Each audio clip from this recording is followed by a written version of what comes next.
Dear ladies, stop these habits यार। हम ladies अपनी हेल्थ को तो इग्नोर करते ही हैं, साथ में कुछ एक प्रॉब्लम ऐसी फेस करते हैं, साथ में कुछ एक हैबिट्स ऐसी होती है जिनको हम फेस कर रहे होते हैं और जाने अनजाने में उनकी हेल्थ खराब हो रही होती है और जिसकी वजह से उन्हें लेटर एज में और भी ज़्यादा इश्यूज फेस करने पड़ सकते हैं।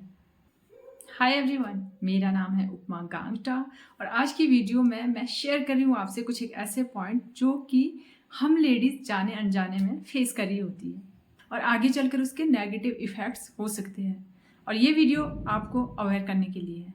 तो सबसे पहली हैबिट है जो कि जाने अनजाने में हम लेडीज़ और लड़कियाँ भी कर रही होती है, वो है जिसे पहनकर हम बहुत ज़्यादा स्मार्ट लग रहे होते हैं, बहुत ज़्यादा अट्रैक्टिव लग रहे होते हैं और हमारा कॉन्फिडेंस लेवल इंक्रीज होता है और वो होती है हाई हील्स।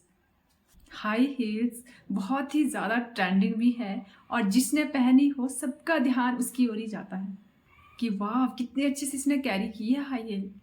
ये जो हाई हील होती है ना, इसके बहुत ही ज़्यादा नुकसान होते हैं हमारी बॉडी के ऊपर। मतलब हमें हमारी बॉडी को बहुत ज़्यादा सफ़र करना होता है जब हम इसको पहनते हैं। जितने ज़्यादा हम अट्रैक्टिव लग रहे होते हैं ना, उससे कहीं ज़्यादा नुकसान ये हमारी बॉडी को पहुंचाती है, उससे कहीं ज़्यादा नेगेटिव इफ़ेक्ट ये हमारी बॉडी को दे के जाती है। मुझे तो लगता है कि ज़्यादा हाई हील पहनने से हमारी बॉडी का पोस्चर भी ख़राब हो जाता है। जब हम ज़्यादा हाई हील पहनते हैं तो जो हमारे मतलब पैर की शेप है ना, वो सीधा ना होके यूं हो जाती है, बिल्कुल बैंड हो जाती है और जो हमारा पीछे का जो पोस्चर होता है, पीछे का जो बैक साइड होती है, वो ऊपर उठ जाता है और आगे का बैंड हो जाता है। इससे ना मतलब पूरी बॉडी का पोस्चर ही बिगड़ जाता है और डिस्कम्फर्ट लगता है बहुत ज़्यादा और आगे चलकर स्पाइनल कॉर्ड में इश्यूज हो सकते हैं, बैक पेन हो सकती है, नहीं होती है। और एक स्टडी से पता चला है कि हाई हील पहनने से हमारी जो यूट्रस है वो भी डिस्प्लेस हो सकती है और जब यूट्रस डिस्प्लेस होगी तो आगे चलकर बहुत सारी प्रॉब्लम्स हो सकती है। तो इसका सॉल्यूशन क्या है? हम छोड़ भी नहीं सकते, क्योंकि कहीं भी पार्टीज़ हो, फंक्शन हो, तो ऐसी ड्रेसेस होती है हमारे पास जो कि मतलब जिसमें हमें हील्स पहननी ही होती है। जैसे लहंगास वगैरह कई प्रकार की ड्रेसेस होती है, साड़ी वगैरह होती है, तो उसके साथ हमें हील्स पहननी ही होती है। तो इसका सॉल्यूशन ये है कि हमें डेली रेगुलरी बेस पे इसको यूज़ नहीं करना है। मतलब जहाँ तक हो सके हमने इसको ज़्यादा यूज़ नहीं करना है, जहाँ पे ज़रूरी है वही करें। और जब हम इसको कैरी कर रहे हैं तो हमें मतलब आधे घंटे से ज़्यादा खड़े नहीं रहना है। जितना ज़्यादा हो सके हमने खड़े नहीं रहना है, हमने इस चीज़ को अवॉइड करना है, बीच बीच में बैठ जाना है।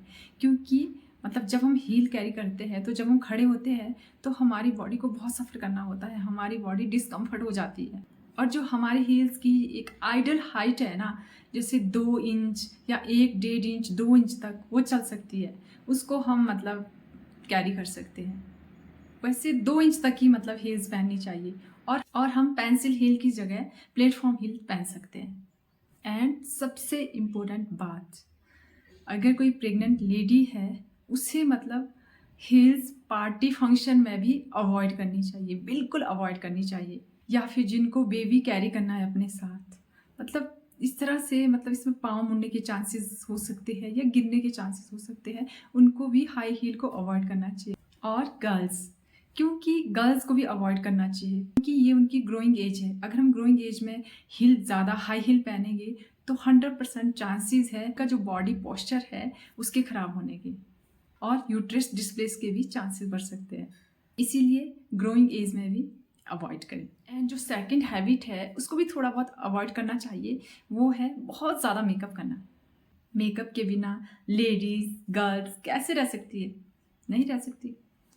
और कुछ मेकअप प्रोडक्ट तो ऐसे हैं जो डेली लाइफ का पार्ट बन चुके हैं, जैसे काजल हो गया, आईलाइनर हो गया, लिपस्टिक हो गया। और कुछ लोग तो BB cream, CC cream, foundation वगैरह वो भी डेली यूज़ करते हैं। और जो तो वर्किंग लेडीज़ है उनको तो शायद थोड़ा बहुत मेकअप करना ही होता है और जो घर पे होती है उनको तो अवॉइड करना चाहिए, जब कहीं बाहर निकले तब थोड़ा सा हल्का सा। और अब ये हमारी बॉडी को कैसे नुकसान पहुँचा रहा है? ये हमारी स्किन की हेल्थ को नुकसान पहुंचा रहे होते हैं। मोस्टली मेकअप प्रोडक्ट ऐसे होते हैं जिसमें भर भर के केमिकल होता है। तो अब क्या करें? तो मैं ये नहीं कह रही हूँ कि आप लोग मेकअप करना बंद करो, शायद हो भी नहीं सकता और हमें कुछ एक बातों का ध्यान रखना चाहिए। देखो, किसी भी सेलिब्रिटी ने, इन्फ्लुएंसर ने कोई भी मतलब ऐड कर दी या कुछ भी उन्होंने यूज़ किया और आप बिना मतलब पैच टेस्ट किए, बिना कुछ अपने मतलब डॉक्टर को दिखाए या बिना कुछ मतलब एक्सपेरिमेंट किए आप अपनी स्किन पे अप्लाई कर देते हैं। ये भी नहीं देखते कि हमें वो सूट करेगा या नहीं। एक बार अपनी स्किन को देखो, अपनी स्किन का टाइप जानो कि वो आपको सूट करेगा या नहीं। एक हल्का सा पैच टेस्ट करो, उसको देखो कि ये हमें सूट कर रहा है, तभी आप उसको अपने स्किन पे अप्लाई करो। और मेरा मानना है कि जहाँ आपको ज़्यादा ज़रूरत है ना मेकअप की, वहीं करो। डेली बेसिस पे इसको अवॉइड करो। घर में बहुत सारी होम रेमेडीज़ है, उसको ट्राई करो अपनी स्किन पे। अच्छी अच्छी होम रेमेडीज़ है, यूट्यूब पे बताते हैं, मतलब गूगल पे सर्च करो, उसको अप्लाई करो। जहाँ पे आपको ज़्यादा ज़रूरत है ना, वहीं पे मेकअप अप्लाई करो। जितना ज़्यादा आप मेकअप में रहोगे ना, मतलब जब आप मेकअप के बिना रहोगे ना, अपना मेकअप उतारोगे, उतना ही ज़्यादा आपका जो सेल्फ कॉन्फिडेंस है ना, वो लूज़ होता रहेगा। आप मेकअप के बिना खुद को मिरर में देख ही नहीं पाओगे।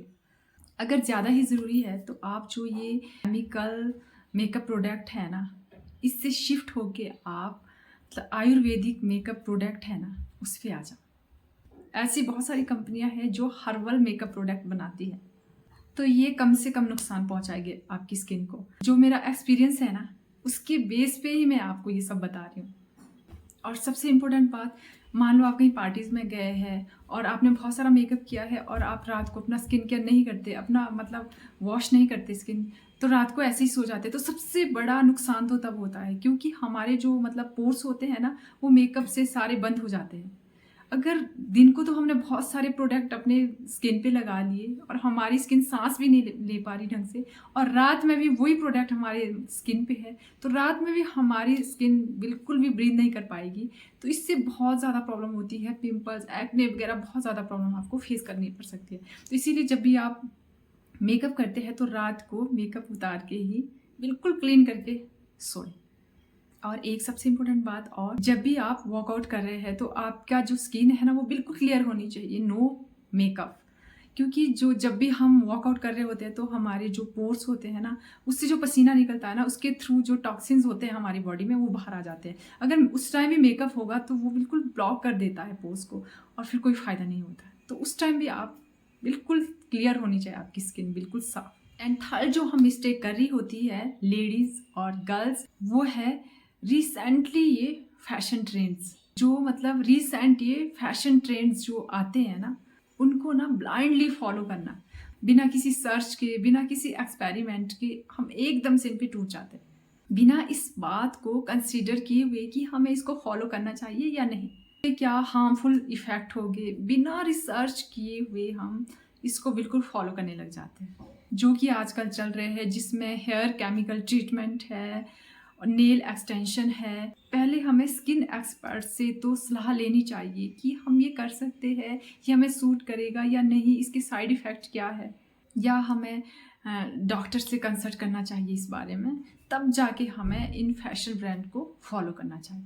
कुछ लेडीज़ या गर्ल्स मतलब आईज़ में आई लेंसेज वगैरह डलवा देते हैं बिना कुछ समझे। सबसे पहले आई स्पेशलिस्ट को तो कंसल्ट करना चाहिए कि ये चीज़ सही रहेगी या नहीं, ये चीज़ हमें मतलब कोई नुकसान तो नहीं करेगी। और उसके बाद आप मतलब इस तरह के जो ट्रेंड्स हैं उनको फॉलो करें। और जो हम टैटू वगैरह अपने स्किन पे लगवाते हैं, उससे पहले भी हमें अपने स्किन स्पेशलिस्ट से मतलब सलाह लेनी चाहिए कि हमें किसी तरह की एलर्जी तो नहीं करेगा या किसी भी तरह का नुकसान तो नहीं, और उसके बाद ही हमें सोच समझ के ये सब चीज़ें करनी चाहिए। क्योंकि अगर हम किसी भी इग्नोरेंस में जाकर किसी भी ट्रेंड को फॉलो करते हैं ना, तो बाद में हमारी हेल्थ पे उसके नुकसान ज़रूर हो सकते हैं। फोर्थ जो लेडीज़ मिस्टेक कर रही है आजकल, वो है बहुत ज़्यादा सप्लीमेंट्स का लेना। जैसे स्किन के लिए अलग से कोई सप्लीमेंट ले रहे हैं, हेयर के लिए अलग से, मतलब बोन्स के लिए अलग से कोई कैल्शियम या आयरन का अलग से, तो बहुत सारी चीज़ें ना मतलब हम इनटेक कर रहे होते हैं। तो मैं तो यही बोलूँगी कि इन चीज़ों को स्टार्ट करने से पहले भी आप डॉक्टर से ज़रूर कंसल्ट करें। हाँ, फॉर द टाइम हम ले सकते हैं, जैसे हमारा हेयर फॉल हो रहा है बहुत ज़्यादा, या हमारे को कुछ एक और प्रॉब्लम है बहुत ज़्यादा हो रही है, वो भी डॉक्टर की सलाह से हम कुछ टाइम के लिए ले सकते हैं, बट लॉन्ग टाइम के लिए हम इसको नहीं ले सकते। अगर हम इसको लॉन्ग टाइम के लिए लेंगे ना तो हमारी बॉडी हैप्चुअल हो जाती है इसकी। तो हमें मतलब कोशिश करनी चाहिए कि हम नेचुरल तरीके से अपनी प्रॉब्लम को सॉल्व कर सकें। हमें चाहिए कि जो भी हमारी न्यूट्रिशन डेफिशिएंसी है ना उसको हम अपनी नेचुरल डाइट से ही कंप्लीट करें। And last but not the least, बहुत टाइट क्लोथिंग पहनना। देखो, जब हम बहुत ज़्यादा टाइट कपड़े पहनते हैं ना, जो हमारी बॉडी में ब्लड का फ्लो है ना वो प्रॉपरली नहीं होता। जैसे कई लड़कियां होती है ना, मान लो उनके लिए वो जीन्स बहुत ज़्यादा टाइट है, फिर भी वो उसको ज़बरदस्ती पहनेगी, तो उससे क्या होता है, तो जो हमारा स्टमक वाला एरिया है ना मतलब बिल्कुल टाइट हो जाता है वहाँ से, तो वहाँ से हमें ब्लोटिंग के इश्यूज हो सकते हैं। और जो हमारा डाइजेस्टिव सिस्टम है वो भी सफ़र करता है। और हमारी स्किन ज़्यादा टाइट कपड़े पहनने से मतलब ब्रीथ भी सही से नहीं कर पाती। हमारी स्किन भी ब्रीथ करती है, जो छोटे छोटे पोर्स होते हैं हमारे मतलब पूरी स्किन में, पूरी बॉडी में, वहाँ से हमारी स्किन ब्रीथ करती है। और जब हम टाइट कपड़े पहनेंगे तो वो प्रोसेस थोड़ा सा मतलब प्रॉपर नहीं हो पाता, और इस तरह से ऑक्सीजन का जो फ्लो है वो भी प्रॉपर नहीं हो पाता। तो हमें हमेशा सही साइज़ के ही कपड़े चूज़ करने चाहिए। तो ये थी कुछ एक मिस्टेक जो कि हम लेडीज़ जाने जाने में करती है, जिसका कि हमारी हेल्थ के ऊपर इफ़ेक्ट पड़ता है। तो अगर आपको मेरी वीडियोस अच्छी लगती है तो प्लीज़ मेरे चैनल को सब्सक्राइब ज़रूर करें, और यहाँ पे मैं ऐसी वीडियोस अपलोड करती हूँ जो कि हमारी क्वालिटी ऑफ लाइफ को इम्प्रूव करें। And see you in the next video. Till then stay happy and stay healthy.